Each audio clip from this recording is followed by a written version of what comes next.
मैं सुधाकर कुमार। मौर्य काल, जिसकी स्थापना चंद्रगुप्त मौर्य ने 322 ईसा पूर्व में चाणक्य की सहायता से स्थापित किया था। चंद्रगुप्त मौर्य ने घनानंद की हत्या कर नंद वंश की जगह मौर्य साम्राज्य को स्थापित कर दिया। दोस्तों, मौर्य काल के बारे में जानकारी हमें पुरातात्विक स्रोतों से मिलती है, मतलब अभिलेख, स्तूप, सिक्का तथा कुछ अशोक द्वारा निर्मित गुफाओं से भी मौर्य कालीन के बारे में जानकारी मिलती है। याद रहे, अशोक ने करीब 200 से ज्यादा अभिलेख बनवाए थे दोस्तों, इसलिए अशोक को अभिलेखों का पिता भी कहा जाता है। मौर्य काल के बारे में जानकारी हमें साहित्यिक स्रोत से प्राप्त होते हैं, जैसे चाणक्य के अर्थशास्त्र से, विशाखादत्त के मुद्रा रक्षक से, विष्णु पुराण से, कथा सहित सागर से, धर्मेंद्र के बृहत कथा मंजरी से, जैन ग्रंथ के परिशिष्ट पर्व से और बौद्ध ग्रंथ के दीपवंश, महावंश, दिव्यादान और महावस्तु से प्राप्त होते हैं। मौर्य काल की जानकारी हमें विदेशी यात्रियों के विवरण से भी प्राप्त होते हैं। मेगास्थनीज के इंडिका नामक पुस्तक में मौर्यकालीन प्रशासन एवं समाज के बारे में जानकारी दिया गया है। इंडिका पुस्तक में बताया गया है कि चंद्रगुप्त मौर्य के समय इनके महल, जो कि पाटलिपुत्र था, वो बहुत ही भव्य तरीके से बनाया गया था। दोस्तों, इस महल का साक्ष्य अभी पटना के कुम्हरार में भी मिलते हैं। विदेशी इतिहासकार जस्टिन ने चंद्रगुप्त मौर्य के 6 लाख सेना होने का दावा करता है। दोस्तों, प्लूटार्क ने चंद्रगुप्त मौर्य के महान योद्धा बताया है। दोस्तों, ब्राह्मण ग्रंथों में मौर्यों को क्षुद्र बताया गया है, ब्राह्मण ग्रंथ के अनुसार। वहीं बौद्ध और जैन ग्रंथों के अनुसार इसे क्षत्रिय बताया गया है, जबकि विशाखदत्त के मुद्रा रक्षस में मौर्यों को निम्न कोटि का बताया गया है। मौर्य काल के प्रथम शासक चंद्रगुप्त मौर्य की बात करें तो यह मौर्य साम्राज्य के संस्थापक थे और इन्होंने अपना प्रधानमंत्री चाणक्य को बनाया था। चंद्रगुप्त मौर्य भारत का पहला केंद्रीय शासक कहलाया। 305 ईसा पूर्व में चंद्रगुप्त मौर्य और सेल्यूकस निकेटर, जो कि सिकंदर के सेनापति थे, के बीच युद्ध हुआ, जिसमें सेल्यूकस निकेटर पराजित हुआ। इस युद्ध का परिणाम क्या हुआ? तो चंद्रगुप्त मौर्य ने 4 प्रांत सेल्यूकस निकेटर से वापस लिए। सेल्यूकस निकेटर ने अपनी पुत्री हेलेना का विवाह चंद्रगुप्त मौर्य से करवा दिया और चंद्रगुप्त मौर्य ने 500 हाथियां सेल्यूकस निकेटर को दान में दिए थे।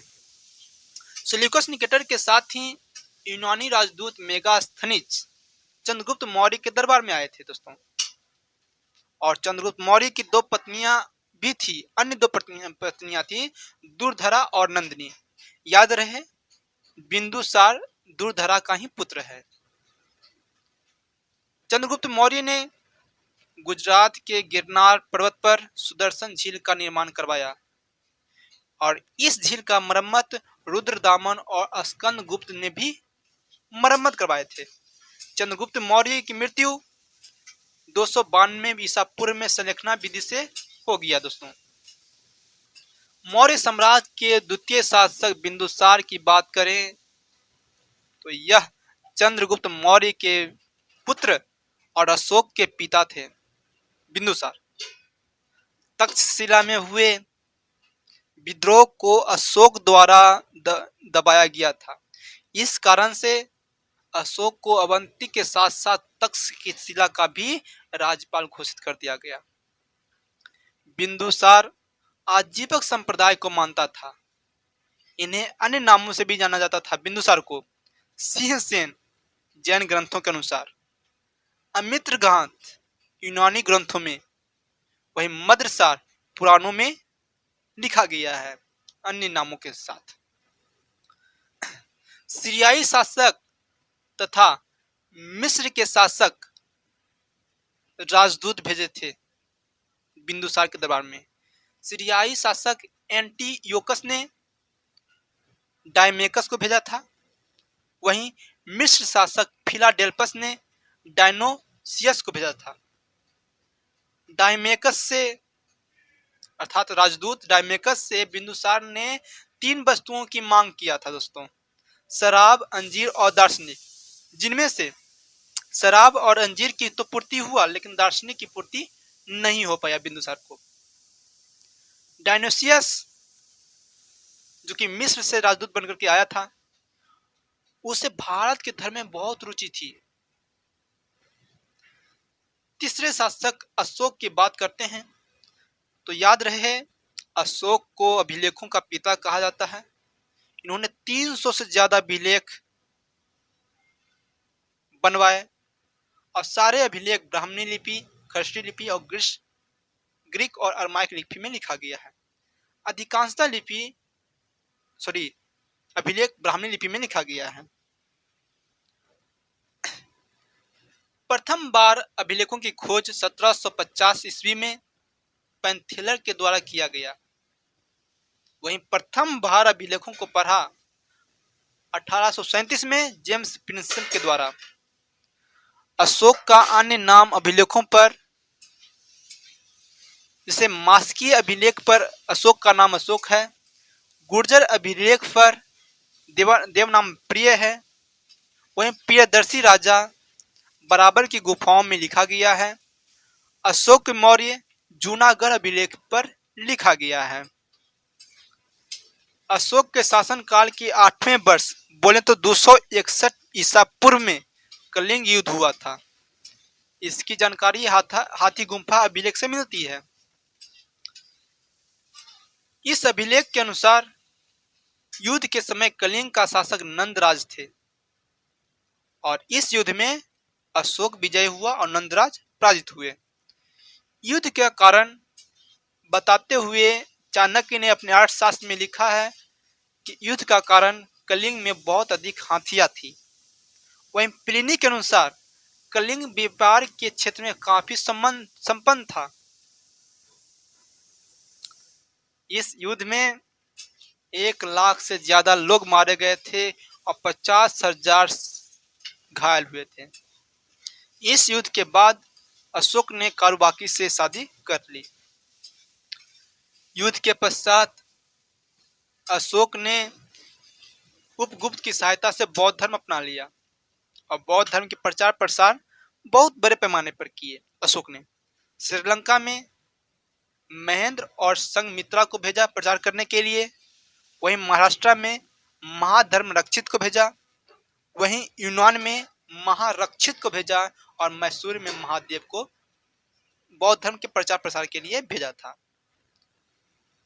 अशोक ने एक आचरण संहिता, जिसे अशोक का धम्म बोलते हैं, स्थापित करवाया।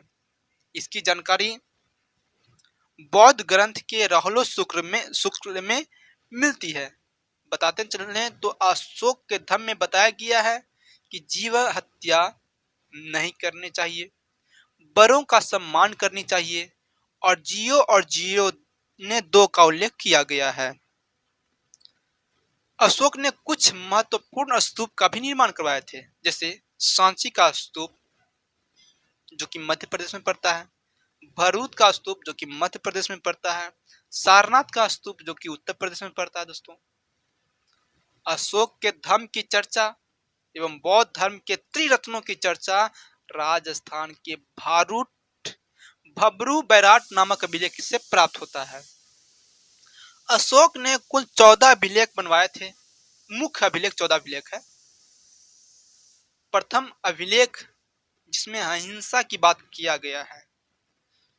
दूसरे अभिलेख पर पशु चिकित्सा की बात है और दक्षिणी साम्राज्य चेर और पांड्य की चर्चा है। याद रहे, दूसरे अभिलेख में चोल वंश के साम्राज्य की चर्चा नहीं है। तीसरे अभिलेख पर 3 ऑफिसर्स, 3 अधिकारी, राजूक, युक्तक और प्रदेशक की चर्चा है। चौथे अभिलेख में भैरी घोष की जगह धम्म घोष की नीति को बताया गया है।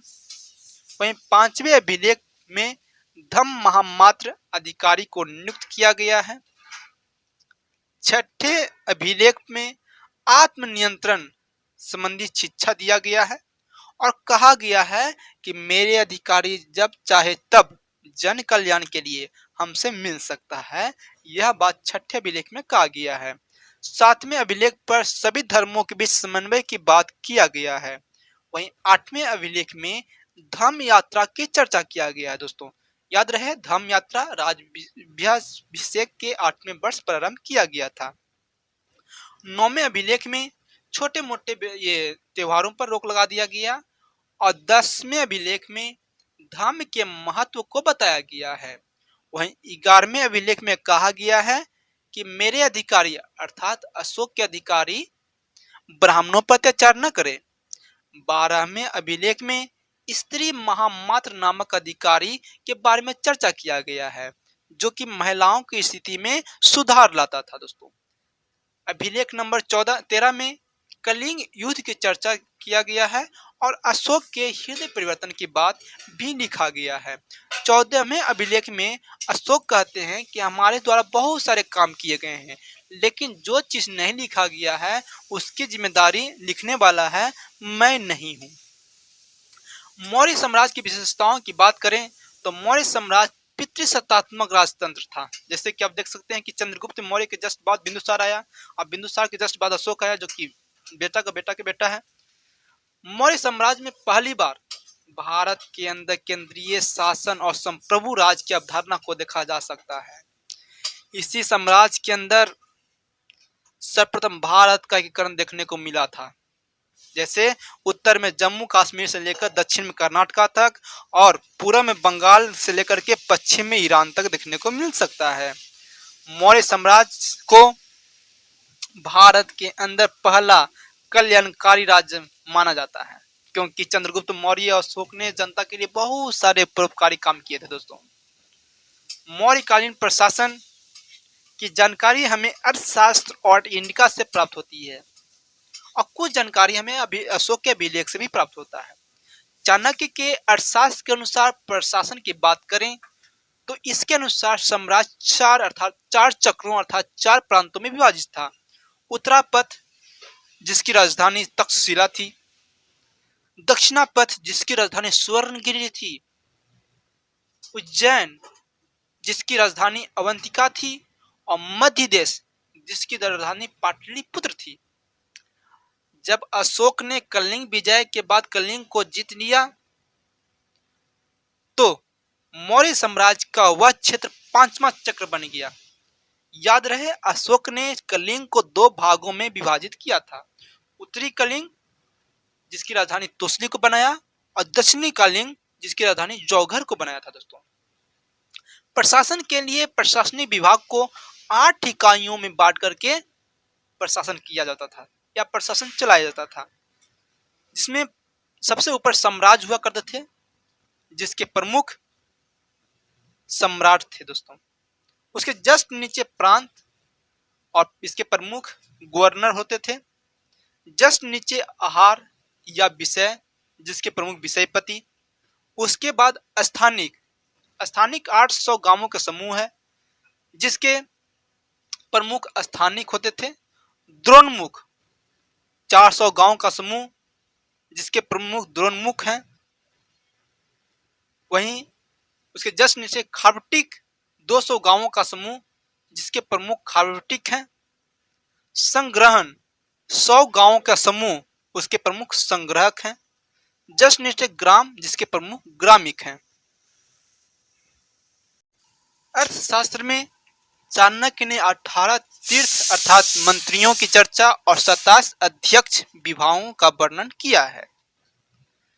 अशोक के समय कुछ अन्य अधिकारी भी नियुक्त हुए थे, जैसे राजुक जो कि कर संग्रह एवं न्यायिक शक्ति प्राप्त अधिकारी थे। दोस्तों अर्थात राजुक का काम कर संग्रह करना था। महामात्र जो कि नगर प्रशासक थे। प्रदेशिष्ट जो कि आर्थिक सर्वेक्षण करने वाले अधिकारी थे, प्रदेशिष्ट। वहीं प्रतिवेदक जो कि राजा को सूचना देने वाला था। ये अशोक के समय अधिकारी थे।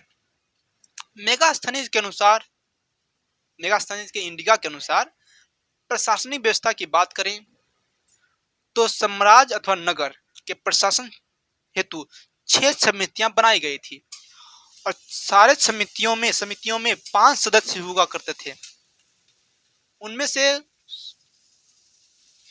समितियां कौन कौन थी? जैसे उद्योग संचालन एवं उत्पादन समिति, विदेशी आंकड़ों की समिति, जीवन एवं मृत्यु आंकड़ा समिति, व्यापार एवं वाणिज्य सर्वेक्षण समिति, माल की बिक्री एवं खरीद समिति और बिक्री कर समिति।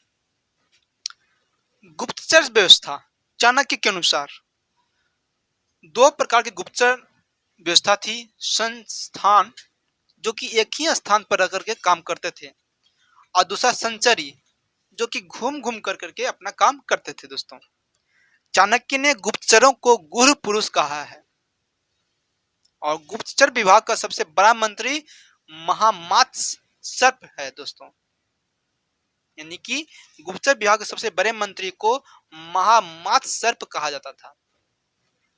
मौर्यकालीन न्यायपालिका अर्थशास्त्र अर्थात चाणक्य के अनुसार इसके मुख्य न्यायाधीश व्यवहारिक अथवा धर्माधिकारी होते थे या कहलाते थे। न्यायालय 2 प्रकार के होते थे दोस्तों, धर्मस्थीय और कंटक शोधन। धर्मस्थीय न्यायालय सिविल मामले देखा करते थे और इसके प्रमुख व्यवहारिक कहलाते थे। दोस्तों, वहीं कंटक शोधन न्यायालय फौजदारी मामले देखा करते थे और इसके प्रमुख प्रादेशिका कहलाते थे। मौर्यकालीन समाज की बात करें चाणक्य के अनुसार और मेगास्थनीज के अनुसार, तो चाणक्य के अनुसार समाज में वर्ण व्यवस्था थी जिसमें ब्राह्मणों की स्थिति अच्छी थी। इसके अनुसार समाज में दासों की 9 श्रेणियां थी चाणक्य के अनुसार। वहीं मेगास्थनीज के इंडिका में कर्म के आधार पर समाज को 7 विभागों में विभाजित किया था और मेगास्थनीज के अनुसार समाज में दास प्रथा का प्रचलन नहीं था। लेकिन ये दास प्रथा की बात करते हैं चाणक्य के अनुसार भारत में अकाल पड़ते थे, लेकिन मेगास्थनीज के अनुसार भारत में अकाल नहीं पड़ते थे। याद रहे कि इस काल में अविवाहित स्त्री को अमाजू कहा जाता था। अमाजू जो कि अविवाहित महिला होती थी। मौर्यकालीन धार्मिक व्यवस्था की बात करें तो मौर्य काल में धर्म सहिष्णुता पर आधारित था, यानी सभी धर्मों का मान सम्मान बराबर हो। मौर्य शासकों ने किसी भी धर्म की हानि नहीं पहुंचाया। मौर्य काल ने ब्राह्मण धर्म को भी नहीं अपनाया था, क्योंकि चंद्रगुप्त मौर्य ने जैन धर्म को, बिंदुसार ने आजीवक संप्रदाय को और अशोक ने बौद्ध धर्म को अपनाया था। मौर्यकालीन अर्थव्यवस्था की बात करें तो मौर्यकालीन अर्थव्यवस्था कृषि, पशुपालन, व्यापार पर आधारित था। अर्थव्यवस्था नियंत्रण हेतु 27 अध्यक्ष थे और इस काल में कर भी बहुत प्रकार के थी, जैसे कि भाग जो कि भूमि कर था, बलि एक अतिरिक्त कर है, प्रणय आपातकालीन कर, निष्ठि जिसे बेगारी कर बोलते हैं, शुल्क व्यापार कर, प्रवेश्य आयात कर, निष्क्रिय निर्यात कर और सेतुबंध सिंचाई कर है। मौर्यकालीन सिक्के इस काल में मुद्रा नियंत्रण हेतु मुद्रा विभाग एक अलग पृथक विभाग थी और जिसके अध्यक्ष लवणा अध्यक्ष कहलाते थे। चांदी के सिक्के को कासार्पण कहा जाता था, वहीं सोने के आभूषण को सुवर्ण, तांबे के सिक्के को मोसक अथवा कांकनी कहलाते थे, मासक और कांकनी कहलाता था। मौर्य साम्राज्य के पतन के कारणों की देखें तो इसके कारण कमजोर उत्तराधिकारी थे, कमजोर सेना थी, ब्राह्मण धर्म की प्रतिक्रिया कमजोर आर्थिक व्यवस्था थी दोस्तों। अशोक के बाद ये सारी चीजें आ गई थी। इस साम्राज्य के अंतिम शासक बृहदत्त, जिसकी हत्या एक ब्राह्मण मंत्री पुष्यमित्र शुंग द्वारा कर दिया गया। इस प्रकार मौर्य वंश की जगह शुंग वंश आ गया, ब्राह्मण साम्राज्य आ गया। जय हिंद, जय भारत।